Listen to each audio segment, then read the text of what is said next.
वयस्सिर अमरी वहलुल उक़दतम मिन लिसानी यफ़क़हू क़ौली rabbi ज़िदनी इल्मा rabbi ज़िदनी इल्मा rabbi ज़िदनी इल्मा। बेटा last time अगर आप लोगों को याद हो तो हमने चार्ज पे बड़ी डिटेल के साथ बात की थी और चार्ज की जो प्रॉपर्टीज हैं इसको भी हमने डिस्कस किए थे, साथ में हमने यूनिट्स को भी डिस्कस किए थे। बेटा आज बेटा जो हम डिस्कस करते हैं सेकंड लॉ ऑफ इलेक्ट्रोस्टैटिक को डिस्कस करते हैं। सेकंड लॉ ऑफ इलेक्ट्रोस्टैटिक बेटा सेकंड लॉ ऑफ इलेक्ट्रोस्टैटिक बेटा और बेटा second law of electrostatic is nothing but we can say Coulomb law. Coulomb law को हम सेकंड लॉ ऑफ इलेक्ट्रोस्टैटिक भी कहते हैं, या बेटा इसका तीसरा नाम है we can say law, we can say action at a distance. Action at distance भी हम इसको कहते हैं, एक्शन एट अ डिस्टेंस। ये वो लॉ है जहां पे भी कैन से क्या होता है, शाबाश, एक्शन होता है कुछ ना कुछ पास रहते। इस लॉ की जो बेसिक चीजें हैं वो ये है कि ये जो कूलम लॉ है बेटा, this is a quantitative law बेटा। क्वांटिटेटिव लॉ, क्वांटिटेटिव लॉ है। क्वांटिटेटिव लॉ से मुराद ये है कि ये तुम्हें इलेक्ट्रोस्टैटिक फोर्स की क्वांटिटी के बारे में बताएगा कि इलेक्ट्रोस्टैटिक फोर्स की मिकदार कब ज्यादा होगी, कब कम होगी, किस केस में ज्यादा होगी, किस केस में कम होगी। चार्ज को बढ़ाने से इलेक्ट्रोस्टैटिक फोर्स ने बढ़ना है और चार्ज को घटाने से इलेक्ट्रोस्टैटिक फोर्स ने क्या होना है, शाबाश, कम होना है। इससे पहले बेटा हमने एक लॉ को स्टडी किया था जिसको हम कहते थे फर्स्ट लॉ ऑफ इलेक्ट्रोस्टैटिक, कि similar charges will always repel each other while opposite charges will always attract each other. First law ने हमें ये नहीं बता दिया कि फोर्स कितना होगा, वो सिर्फ हमें क्वालिटी बताता था। और फोर्स की क्वालिटी क्या हो सकती है, it may be attraction, it may be repulsion. जहां तक क्वांटिटी की बात है तो क्वांटिटी हमें कौन बताएगा, क्वांटिटी जनाब हमें बताएगा कौन सा लॉ, कूलम लॉ बेटा। क्वांटिटी हमें बताएगा कूलम लॉ बेटा, जिसका दूसरा नाम है सेकंड लॉ ऑफ इलेक्ट्रोस्टैटिक, या भी कैसे एक्शन एट अ डिस्टेंस बेटा। तीसरी जिसको मैं रेड से लिखना चाहूं तो बेटा, it is not a universal law बेटा। It is not a universal law बेटा, ये एक यूनिवर्सल लॉ नहीं है। बिल्कुल ऐसा जिस तरह ओहम लॉ, क्या बेटा ओहम लॉ यूनिवर्सल लॉ है? Not at all. क्यों? क्योंकि दुनिया में जितने भी मटेरियल हैं, क्या ओहम लॉ इस पे एप्लीकेबल है? Not at all. Ohm law तो सिर्फ और सिर्फ कंडक्टर के लिए एप्लीकेबल है। In the case of insulating या semiconductor the Ohm law will get failed. So that is the reason हम कहते हैं कि Ohm law is not a universal law बेटा। इस तरह से हर किस्म के चार्ज के लिए कूलम लॉ वैलिडो नहीं है। So it is not a universal law. उसकी वजह ये है because it is only valid for the point charge बेटा, वैलिड फॉर पॉइंट चार्ज। ये सिर्फ और सिर्फ पॉइंट चार्ज के लिए वैलिड होता है। अब ये पॉइंट चार्ज क्या होता है बेटा? वैसे अगर आपको मैं सिंपल भाषा में समझाने की कोशिश करूंगा ना, तो आप पॉइंट चार्ज से यूज समझ लीजिए ना कि सिंगल इलेक्ट्रॉन या सिंगल प्रोटॉन, सिंगल इलेक्ट्रॉन या सिंगल प्रोटॉन। लेकिन बेटा इससे हरगिज ये मतलब नहीं है, इससे हरगिज ये मतलब नहीं है कि हर केस में क्या होगा, सिंगल इलेक्ट्रॉन या सिंगल प्रोटॉन होगा। फॉर एग्जाम्पल बेटा ये मेरे साथ एक स्फीयर है और चार्जेस यहाँ पे क्या है, शाबाश, डिस्ट्रीब्यूट हो चुके हैं। अब अगर आप इस स्फीयर को इस फासले से देखेंगे, बहुत ज्यादा इन्फिनिटी से देखेंगे, तो ये तुम्हें क्या नजर आएगा, एक पॉइंट नजर आएगा कि नहीं आएगा? इस केस में ये स्फीयर आप चार्ज को आप क्या तस्वीर कर सकते हो, शाबाश, इसे पॉइंट चार्ज तस्वीर कर सकते हो। यानी पॉइंट से मुराद ये है कि डिस्टेंस बहुत ही ज्यादा होगा as compare to the size of that charge बेटा। समझ में बात आ रही है? इस तो हम कहते हैं कि it is only valid for the point charge entities के लिए बेटा। इसको याद रखो कि क्या कूलम लॉ हमारे साथ डिस्ट्रीब्यूशन ऑफ चार्ज के लिए वैलिड है? नहीं। डिस्ट्रीब्यूशन बेटा तीन तरह से होते हैं बेटा। चार्ज को हम तीन तरह से डिस्ट्रीब्यूशन करते हैं बेटा। इसको आपने थोड़ा सा आप लोगों ने इसको याद रखना है बेटा। चार्ज या हमारे साथ लाइन के ऊपर डिस्ट्रीब्यूट होंगे बेटा। चार्जेस किसके ऊपर डिस्ट्रीब्यूट होंगे? लाइन के ऊपर। यहां से इसको हम लिम्डा से रिप्रेजेंट करते हैं and that is called charge per unit length which is called linear or charge or density LCD beta. What is LCD? It is the amount of charge per unit length is known as linear charge density LCD. वैसे बेटा आप जरा मुझे बताइए, अगर ये charges किसी surface के ऊपर डिस्ट्रीब्यूट होते हैं, इसको फिर हम कहते हैं सरफेस चार्ज डेंसिटी, या इसको हम कहते हैं एरियल चार्ज डेंसिटी बेटा।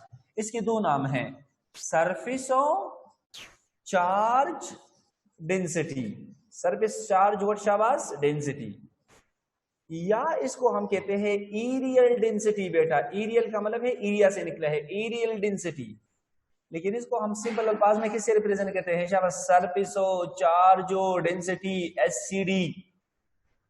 अब अगर चार्ज किसी वॉल्यूम के ऊपर डिस्ट्रीब्यूट हो चुके हैं बेटा, इसको फिर हम कहते हैं वॉल्यूमेट्रिको चार्जो डेंसिटी वीसीडी बेटा।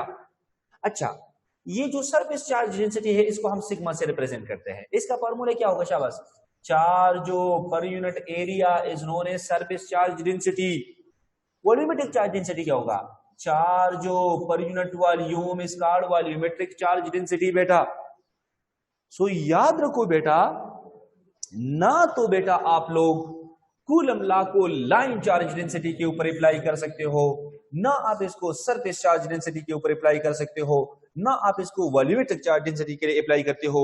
इन केसेस का जब हमारा आमना सामना हो जाएंगे तो फिर हम इसके लिए गॉस लॉ को स्टडी करेंगे, और गॉस लॉ की मदद से फिर हम इसकी रेमेडी यानी सोल्यूशन को क्या कर सकते हैं, निकाल सकते हैं।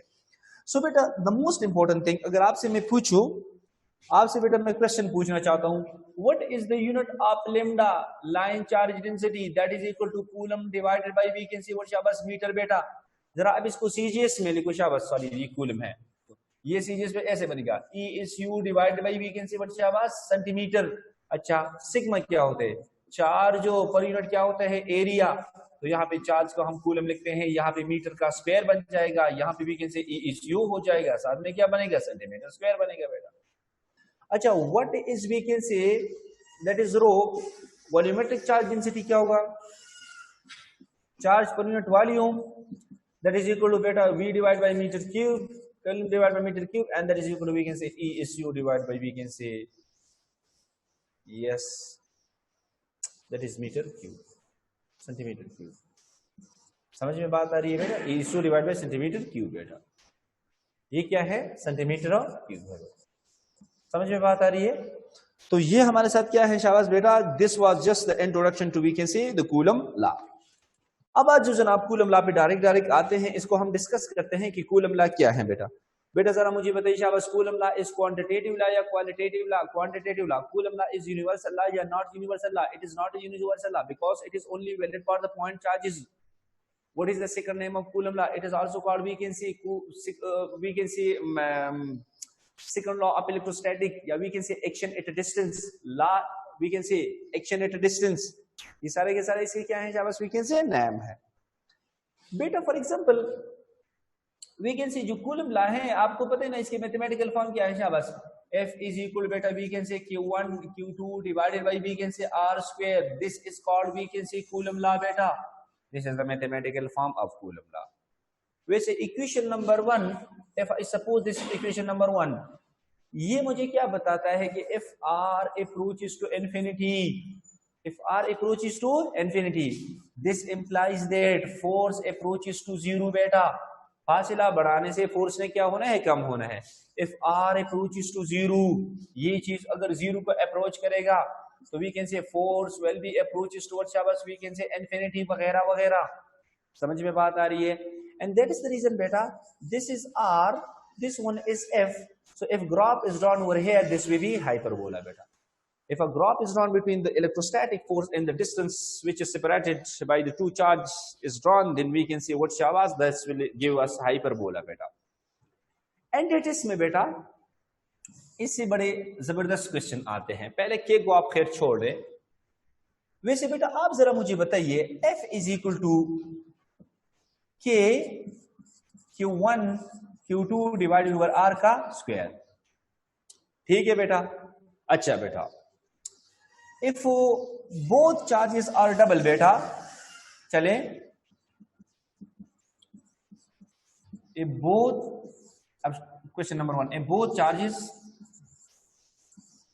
are double, if both charges are double and distance are reduced to half,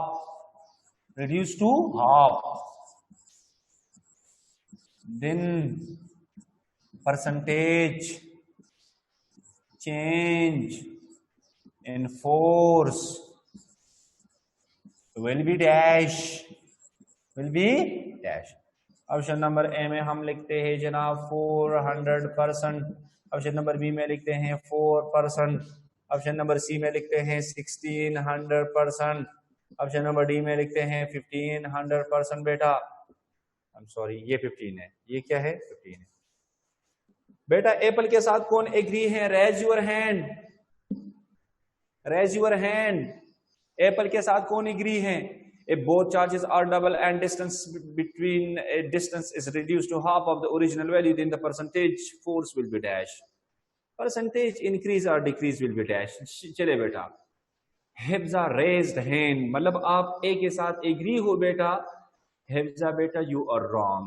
2 participant, चले ठीक है, ये जनाब ये 2 पार्टिसिपेंट तो गलत है। अच्छे बेटा, बॉल के साथ कौन एग्री है? नोमान खान तुम भी गलत थे, क्या है मुझे, अच्छा बॉल के साथ 4% एग्री है, माशाल्लाह माशाल्लाह। चले जनाब, केट के साथ कौन एग्री है? ये सी है, सी। केट के साथ कौन एग्री है? केट के साथ 3 पार्टिसिपेंट एग्री है, 5 7 8 पार्टिसिपेंट। अच्छा जनाब, डॉग के साथ कौन एग्री है बेटा? डॉग के साथ कौन एग्री है? The students who are agree with the dog option, dog आपको बहुत पसंद है मेरे ख्याल में। चले, फैसला आपके हाथ में है जनाब। वैसे बेटा यहां पे जरा आप देखिए, शाबाश बेटा, यहां पे आप देखिए बेटा, इधर देखो, स्क्रीन की तरफ देखिए आप, शाबाश बेटा। बोथ चार्जेस को हमने डबल किया, डबल का मतलब है डबल डबल किया यानी 4 आ गया। डिस्टेंस को भी हमने हाफ किया बेटा, यानी यहाँ पे मेरे साथ क्या बन गया? स्क्वायर। बेटा 2 का स्क्वायर क्या बनेगा? 4 हो। ये 4 ट्रिपल डिवीजन में है, ये डायरेक्ट ऊपर जाएगा। 4 multiply by 2 multiply by 2 4, 4 multiply by 4 16। पर मैंने कहा परसेंटेज चेंज।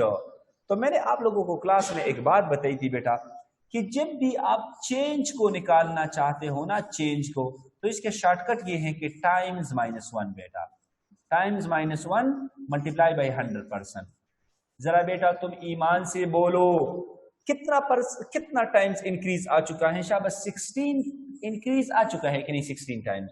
या 2 मल्टीप्लाई बाई 2 4, यहां से 2 का square 4, 4 multiply by 4 16, 16 times -1 multiply by 100% is equal to how much percent? 1500% increase आ चुका होगा। Dog is the correct option बेटा। समझ में बात आ रही है ना बेटा? जब भी आप परसेंटेज चेंज को निकालना चाहोगे तो आपने टाइम्स -1 फार्मूले से करना है। Is it okay? अगर ये आपको क्लियर है ना तो आप जरा बेटा, समझ आ रही है ना? चले, आपको क्लियर नहीं है तो फिर खैर आप क्वेश्चन में पूछ सकते हो। सो बेटा let we go to next question. Is f is equal to बेटा we can say k q1 q2 divided by r का स्क्वायर बेटा। जरा बेटा तुम ईमान से बोलो, शाबाश। मैं कहता हूं कि 1 चार्ज इज डबल बेटा, 1 charge is double, 1 charge is double. Percentage increase कितना आएगा? शाबाश बताओ मुझे, परसेंटेज इंक्रीज 100 आएगा या 200 आएगा? कौन कहते हैं 200 आएगा बेटा? 100 आएगा, कौन कहते हैं? हाँ, यस, गुड बेटा। अगर आपने एक चार्ज को किया तो ये क्या होगा? डबल हो जाएगा बेटा। वी कैन सी, आपने देखो फोर्स 2 टाइम्स हो गया, टाइम्स -1 1 मल्टीप्लाई बाय 100% इंक्रीज आ जाएगा। ये खबर है बच्चा। अच्छा, if both charges are double and distance is the same, both charges are double, शाबाश, both charges are double, distance is the same, कितना परसेंटेज आएगा बेटा? 300% आएगा। समझ में बात आई ना? अच्छा, question number 3, both charges and distance are double, both charges and distance are double, शाबाश, both charges and distance are double। दोनों का हमने क्या किया शाबाश, डबल किया। Both charges and distance are double. अभी जरा मुझे बताइए शाबाश, ऑप्शन नंबर ए में बेटा कितना आएगा, वी कैन से 1500% आएगा। ऑप्शन नंबर बी में आएगा बेटा वी कैन से कितना आएगा शाबाश, 200% आएगा। ऑप्शन नंबर सी में आएगा 100%। ऑप्शन नंबर डी में आएगा नन। बेटा कौन ए के साथ एग्री है 100% के साथ? हाय हाय बेवकूफानो, ये तुम कैसी बातें करते हो यार, जरा देखो ना, बोथ चार्जेस आर डबल, इसको हमने डबल किया ना, बोथ चार्जेस डबल हो गया। डिस्टेंस को भी हमने डबल किया, ई बे डबल, तो यहां से क्या बनेगा, यहाँ पे 4 के साथ हो जाएगा cancel, none of the above. यार जब डिस्टेंस को भी आपने डबल किया, चार्जेस को भी आपने डबल किया, तो जरा तुम ईमान से बोलो क्या बनेगा फिर बेटा? कुछ नहीं होगा, नथिंग विल हैपन बेटा। तो बेटा आपने थोड़ा सा ध्यान के साथ इस चीज को हैंडल करना है। समझ में बात आ रही है ना बेटा? इज इट ओके बेटा या नॉट ओके? क्लियर है या नॉट क्लियर बेटा? चले बेटा, सो बेटा जरा मुझे एक बात बताइए बेटा,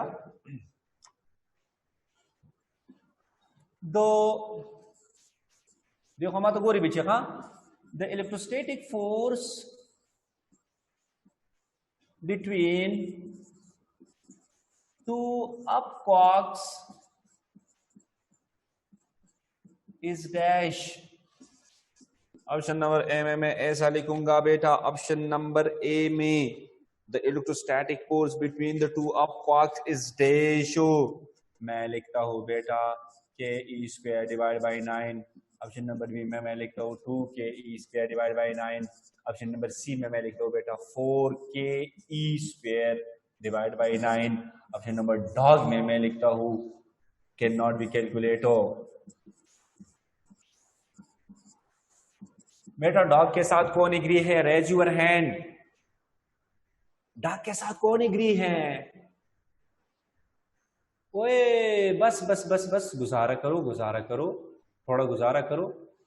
एप्पल के साथ कौन एग्री है बेटा? एप्पल के साथ शाबाश, 2 पार्टिसिपेंट रेज हैंड। ओके बेटा, बॉल के साथ कौन एग्री है बेटा? Who are agree with the ball? 3 participant. Cat के साथ कौन एग्री है बेटा? कैट के साथ कौन एग्री है? जरा नम हो तो ये मट्टी बड़ी जरहेज है साकी। बिल्कुल exactly, cat is the correct option बेटा। कैसे? जरा देखो ना बेटा, अब क्वार्क की कीमत होती है 2/3 into we can say what शाबाश ई बेटा। एक दूसरे अब क्वार्क की कीमत होती है 2/3 इंटू वी कैन से ई बेटा। यार कूलम ला क्या है बेटा? वी कैन से के Q1 की जगह लगाओ 2/3 इंटू ई, Q2 की जगह लगाओ 2/3 into E divide by we can say are का स्क्वायर। यहां से आएगा बेटा 2 multiply by 2 4, 3 multiply by 9, 4 divided by 9 k E square divided by we can say r square is the मड़पुई गई। समझ में बात आ रही है ना बेटा? This is we can say how to calculate the electrostatic force between the two up quarks. Now the next question is from you. Okay जनाब, the electrostatic force between the two down quarks. Down quark में जरा बेटा आप देखो शाबाश, के down quark की कीमत क्या है? Dawood Khan raise hand, lower your hand. अभी नहीं, बाद में। गुलाले हसन रेस हैंड नहीं, बाद में। यहां से बेटा हम कहते हैं डाउन क्वार्क की कीमत क्या होती है शाबाश बेटा? -1/3 इंटू ई बेटा। दूसरे की -1/3 इंटू ई बेटा डिवाइड बाई आर का स्क्वायर। तुम ईमान से बोलो बेटा क्या आएगा शाबाश? माइनस इंटू माइनस प्लस, यहां से बनेगा k E square divide by we can say 9r square. This is the electrostatic force between the two down quark बेटा। Is it okay? समझ में बात आ रही है या नहीं आ रही है बेटा? अच्छा साहब, which of the following is true बेटा? which of the following is true? MCQs लिखो बेटा, which of the following is true? Option number A में बेटा force between two up quark is equal to force between two down quark। Option number ball में लिखो force between the two up quarks will be equal to 2 times force between the two down quarks। Option number C में force between the two up quarks is equal to 4 times force between the two down quarks। Option number D में force between the two 4 times up quark is equal to force between the two down quarks। जनाब Apple के साथ कौन agree है बेटा? Apple के साथ कौन एग्री है? अच्छा ऐसे मुफ्त में हाथ को खड़ा ना कर दे, ठीक है? जरा जहन पर जोर डालिए आप। ए के साथ कौन एग्री है बेटा? अच्छा, गुड। बॉल के साथ कौन एग्री है बेटा? Mushtaq Ahmad raise hand. मुश्ताक बेटा, think before you raise your hand. कैट के साथ कौन एग्री है बेटा? माशाल्लाह माशाल्लाह माशाल्लाह, good good good good. The student of the Mardan are very genius. बस इसको थोड़ी सी मेहनत की जरूरत है। इंशाल्लाह इसी दफा फिर हम अपना पोजीशन को रखेंगे। मर्दान में हमने नेक्स्ट जो प्रीवियस ईयर हमने सेकंड पोजीशन ईटा में ओपन की थी, आल केपी में, और इंशाल्लाह the student will not, they will not क्या यार, ये देखिए, don't the two up cop is 4/9 k E square divided by r square. इसको तकसीम करो, फोर्स बिटवीन टू डाउन क्वाक। बेटा शाबाश, तकसीम को लोग ऐसे लिखते हैं। यहाँ से क्या बनेगा? K E square divided by 9। तुम ईमान से बोलो बेटा, डिवीजन को मैं मल्टीप्लिकेशन में चेंज कर सकता हूँ या नहीं कर सकता हूँ? यस सर, आप कर सकते हो। 4ke square divided by 9r square, multiplication में चेंज करो, 9 डिवाइड बाई के स्क्वायर। बेटा के स्क्वायर के साथ गया, ये इसके साथ गया, आर स्क्वायर के साथ, यहाँ पे आर स्क्वायर भी हुआ, आर स्क्वायर। यहाँ से कौन बचा बेटा? 4 बचा। यहाँ पे वी कैन से अप है, यहाँ पे ये डाउन, यहाँ पे इसके नीचे क्या है? डाउन है ना, तो डाउन को मैंने यहाँ पे लेके आया, up down down. This means beta the force between the two up quarks will be 4 times the force between the down quark, and Kate is the correct option. बेटा समझ आ रही है? Is it okay to you people? Okay जनाब। Oman गुल raised hand. नहीं बेटा, अभी नहीं, बाद में। ओके बेटा, चले यार, तुम ऐसा करो ना, force between the up quark and down quark मालूम करो। मेरे ख्याल में मेरे स्टूडेंट इसको मालूम कर सकते हैं। के को के लिखने दो। अप क्वार्क की कीमत क्या होती है? 2/3 इंटू ई। डाउन क्वार्क की कीमत होती है -1/3 into E divide by we can say are का स्क्वायर। यहां से क्या बन जाएगा? शाबाश, वी कैन से 2 डिवाइड माइनस आएगा ना, -2k E square divide by 9r square. This is the force between the up quark and down quark. Negative sign represent की, यहाँ पे क्या होगा? अट्रैक्शन होगा। 2k E square divide by 9, साथ में क्या लिखना है? माइनस लिखना है। Is it okay? समझ में बात आ रही है ना बेटा? इज इट ओके या नॉट ओके? ओके है?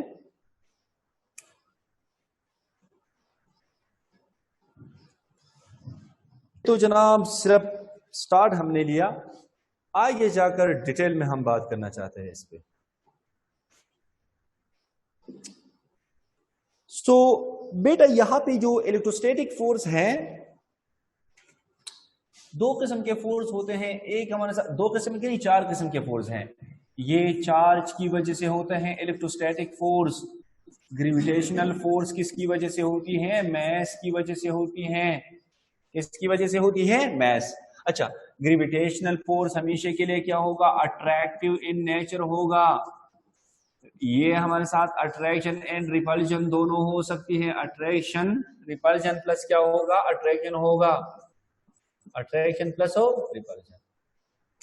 इलेक्ट्रोस्टैटिक फोर्स में भी अट्रैक्शन में भी repulsion, while gravitational force will always be attractive बेटा in nature. Is it okay बेटा? समझ में बात आ रही है? ओके बेटे, जरा मुझे एक बात बताइए, जरा मुझे एक बात बताइए बेटा। For example, here is a neutron and here is a neutron. बेटा आप जरा मुझे बताइए, अगर मैं कहता हूं कि यहां पे अट्रैक्शन है, तो मैं सही होगा या गलत होगा? बेटा मैं कहता हूं यहां पे अट्रैक्शन है, अगर मैं सही हूं तो आप हाथ खड़ा कर दे, शाबाश। अगर मैं गलत हूं तो आप हाथ खड़ा न कर दे। मैं कहता हूं कि here is attraction. Is it possible that there will be attraction between the two neutron? Yeah. Which attraction की हम बात करते हैं? There will be gravitational force. Gravitational force mass की वजह से होती है। समझ में बात है ना? तो यहां पे जो एफ जी होगा, जो ग्रेविटेशनल फोर्स है, वो क्या होगा शाबाश हो, G m1 m2 divided by R square. बेटा बेटा न्यूट्रॉन की मैस होती है या होती है कुछ ना कुछ फासले पे रखा है, यहाँ पे एग्जैक्टली यहाँ पे ग्रेविटेशनल अट्रैक्शन होगी। जरा यहाँ पे आप इलेक्ट्रोस्टैटिक फोर्स को निकालो बेटा। इलेक्ट्रोस्टैटिक फोर्स यहाँ पे कितना होगा, 0 होगा बेटा। इसलिए बेटा हम यहाँ से आपको एक एमसीक्यूज देखते हैं, फॉर न्यूट्रॉन न्यूट्रॉन दाबा माता था सुबाई खाशाबा, for neutron neutron the ratio of Fg divided by Fe is ratio। Option number A में मैं लिखता हूं बेटा 0, ऑप्शन नंबर बी में मैं लिखता हूं इन्फिनिटी, ऑप्शन नंबर सी में मैं लिखता हूं we can see what both, option number D में मैं लिखता हूं नन। कौन सा ऑप्शन है? कौन एप्पल के साथ एग्री है बेटा? एप्पल के साथ कौन एग्री है? ये मैथमेटिक्स तो तुमने सर नजम से सीखा था ना, सीखा था या नहीं सीखा था? सिखाया तो था तुमको हमने जीने का तरीका। बेटा बताओ, एप्पल ठीक है? चले बाल ठीक है? बाल ठीक है? माशाल्लाह माशाल्लाह, वेरी गुड। कैसे बेटा? यहां से क्लियर है ना? सब कुछ क्लियर है बेटा। Anything divided by 0 is equal to infinity बेटा। Anything divided by 0 is equal to infinity. पर बेटा अगर आपके सामने हम ऐसे कुछ लिखेंगे for neutron neutron, this will be equal to we can say 0 बेटा। क्लियर है बेटा? क्लियर है? यस क्लियर है। ओके बेटा, ये तो था जनाब आपको। अभी आ जाओ जनाब प्रोटॉन प्रोटॉन पे आ जाओ बेटा।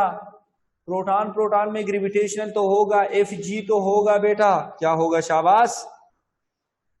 F E divide by F G. आप मालूम करो ये एफ जी।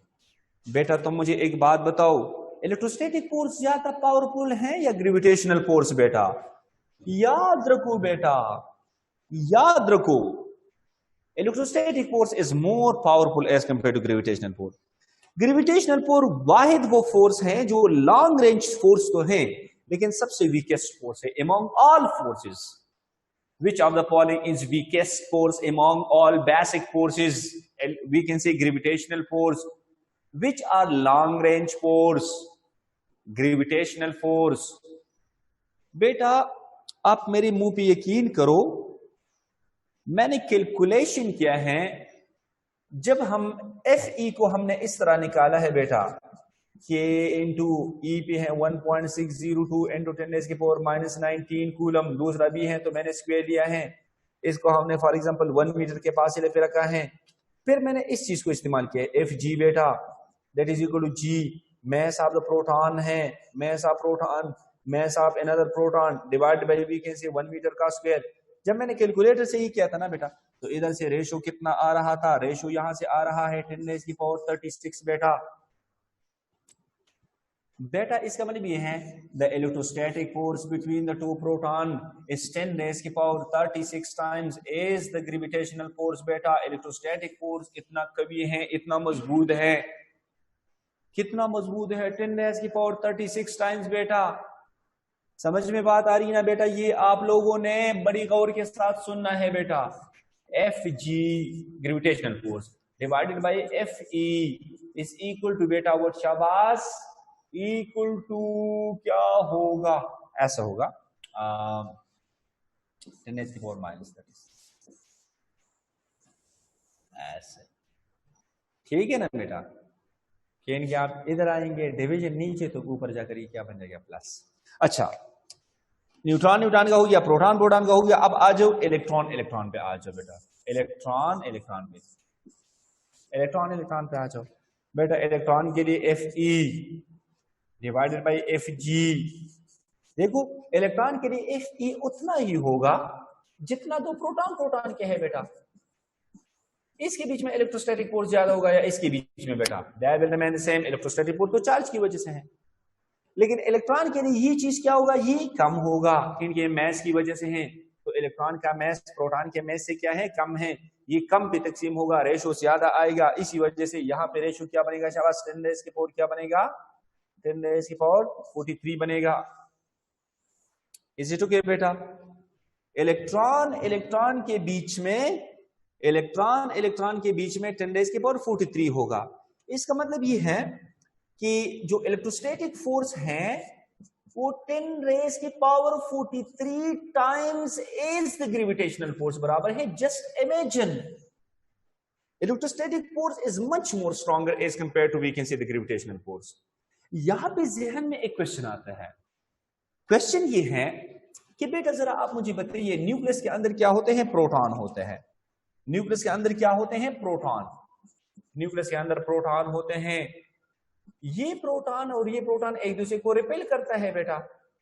अच्छा, इसके बीच में दो किस्म के फोर्सेस है, Fe भी है और FOG भी है, इलेक्ट्रोस्टैटिक भी है, ग्रेविटेशनल भी है बेटा। दोनों फोर्सेस हैं, दोनों फोर्सेस एग्जिस्ट करता है बेटा। Just 1 minute.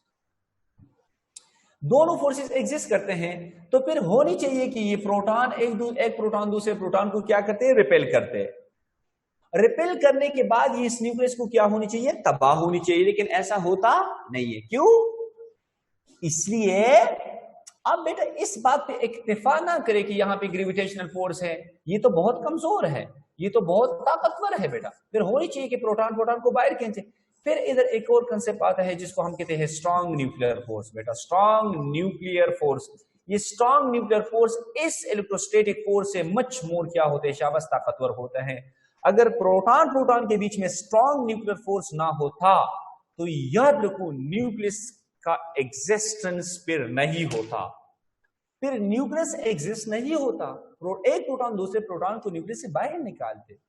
This means there exists some strong nuclear force and because of this force we can say कि न्यूक्लियस हमारे साथ क्या है, स्टेबल है बेटा। Is it okay बेटा? तो जनाब ये भी आपके हुजूर में अर्ज किया हमने। अब आज जनाब एक दूसरी चीज पे, इलेक्ट्रॉन और प्रोटॉन के बीच में फोर्स हो, इलेक्ट्रॉन और किसके बीच में फोर्स, प्रोटॉन के बीच में फोर्स हो। सो बेटा यहाँ पे Fe डिवाइडेड बाय Fg कितना होगा बेटा, मेरी मुंह पे यकीन करो, ये मैंने कैलकुलेट किया है, यहां से आएगा 10⁻⁻⁴ 39 हो जाएगा। चारों मैंने आप लोगों को बता दिए बेटा, चारों मैंने आप लोगों को बता दिया बेटा। ये सिर्फ कूलम लॉ के साथ जो रिलेटेड एमसीक्यूज हैं वो तो आप लोगों को मैंने बता दिया बेटा। मेरी बात की समझ आ रही है? Is it clear to you people? अगर ये वाकई आप लोगों को क्लियर है तो जरा मेरी तसल्ली के लिए आप रेज्ड योर हैंड। 26, 29, 33, माशाल्लाह माशाल्लाह, 36। और बाकी को क्लियर नहीं है क्या? Rest of students are listening me or not listening me? बेटा आपको क्लियर है?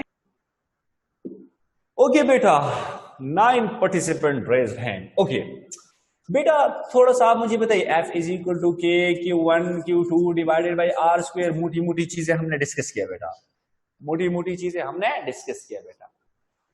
जरा तुम ईमान से बोलो बेटा, जरा के को निकाल दो बेटा।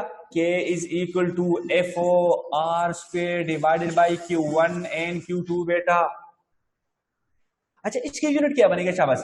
इसका यूनिट बनेगा बेटा newton meter square divided by coulomb square बेटा। This is the unit of what शाबाश?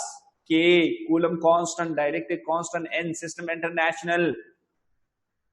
बेटा जरा तुम इसको सीजीएस में चेंज करो, न्यूटन की जगह लिखूंगा डाइन, मीटर की जगह लिखूंगा सेंटीमीटर का स्क्वायर, कूलम की जगह लिखूंगा E/U का स्क्वायर। इज इट ओके बेटा? ये लो जनाब, इससे जो एमसीक्यूज आया था, द वैल्यू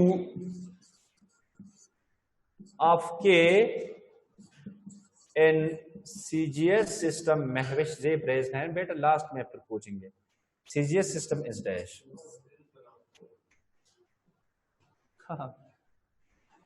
ओके बेटा, the value of k in CGS system is dash. Option number A में हम लिख रहे हैं 9 into 10 raised की power 9 dyne centimetre square divided by we can say E is U का स्क्वायर। ऑप्शन नंबर बी में बेटा हम ऐसे लिखते हैं 9 dyne centimetre square divide by we can say E is U का स्क्वायर। ऑप्शन नंबर सी में हम लिखते हैं 1 dyne centimetre square divide by we can say E is U का स्क्वायर। ऑप्शन नंबर डी में हम लिखते हैं नन। हाँ बस आओ खत्मी की राजी करना। चले बेटा शहजादों कौन ए के साथ एग्री हैं? Raise your hand. Salma Javed raise hand, 2 participant raise hand, 3 participant raise hand. A के साथ बेटा आप एग्री हो? वेरी गुड शाबाश। चले बेटा ये तो आपका हो गया गलत। बॉल के साथ कौन एग्री है बेटा? हु और Zuhaib Hasan raised hand with ball, Mushtaq Ahmad raise hand with ball, 3 participant. Okay जनाब। केट के साथ कौन एग्री है?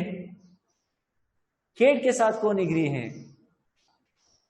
अच्छा क्लास में करवाया था ना आप लोगों को फर्स्ट ईयर में मेरे ख्याल में। माशाल्लाह माशाल्लाह। And that is exactly the correct option बेटा। कैसे? जिसने गलत किया ना बेटा जरा आप देखिए बेटा शाबाश। 1 dyne centimetre divide by is use किया बेटा जरा देखो यहां पे आप देखिए शाबाश बेटा। वैसे के आपके टीचर ने बताया था कि ये 2 चीजों पर डिपेंड करता है, यूनिट्स पर डिपेंड करता है, आई एम सॉरी यूनिट्स पर डिपेंड करता है, साथ में बेटा मीडियम पर डिपेंड करता है, ये के इन 2 चीजों पर डिपेंड करता है। अच्छा अगर मीडियम हमारा फ्री स्पेस हो, मलाइका हयात थोड़ा सबर करो, फ्री स्पेस हो, अगर ये मेरे साथ फ्री स्पेस हो और यूनिट हमारे साथ क्या हो शाबाश सिस्टम इंटरनेशनल हो, तो फिर के की वैल्यू क्या आई थी बेटा? 9 into 10 raised की पावर 9 हो न्यूटन हो meter square divide by coulomb square बेटा। This was the value of k, this was the value of k. जरा बेटा इसको आप लिखने दो शाबाश। 9 into 10 raised की पावर 9 न्यूटन की जगह लगाओ 10 raised की पावर 5 डाइन बेटा। मीटर की जगह लगाओ 10 raised की पावर 2, लेकिन यहाँ पे स्क्वायर है 10 raised की पावर 4 सेंटीमीटर का स्क्वायर। कूलम की जगह क्या लगाओ बेटा? E is U. तो कल बताया था ना Coulomb square is equal to 9 into 10 raised की पावर 18 ई इज यू का स्क्वायर। ये बात मैंने आपको बताई थी। यहाँ पे क्या बनेगा शाबाश? 9 into 10 raised की पावर व्हाट शाबाश 18 ई इज यू का स्क्वायर। ये इसके साथ कैंसिल। ये क्या है? 18 है। 9 and 4 14, 14 and 4 18, ये इसके साथ कैंसिल। तो क्या बचे शाबाश? 1 dyne centimetre square divide by E is U का स्क्वायर। इज इट ओके बेटा? समझ में बात आ रही है? अच्छा एक और question, what is the dimension of के?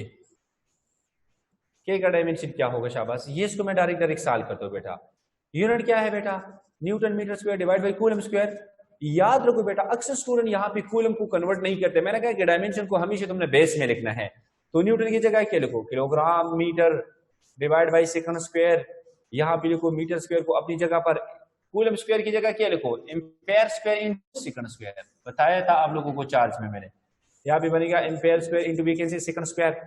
तो डायमेंशन क्या बनेगा शाबाश? m power 1 l power what शाबाश 3 बेटा, और ये ऊपर जाकर t माइनस क्या बन जाएगा? -4 ampere minus 2 is the dimension of के बेटा। ये के का डायमेंशन होगा। ये बेटा सिर्फ अभी तक हम सिर्फ कूलम ला के मैथमेटिकल फॉर्म पे लगे थे कि मैथमेटिकल फॉर्म में जितने भी बातें बन सकती थी वो मैंने आप लोगों को बता दिया। कल इंशाल्लाह हम कोशिश करेंगे कि हम कूलम ला को खत्म करेंगे, अदरवाइज हम इसमें मजीद भी इंशाल्लाह कंटिन्यू करेंगे, लेक्चर लेंगे इंशाल्लाह। अभी आपका जो भी क्वेश्चन है बेटा आप पूछ सकते हो।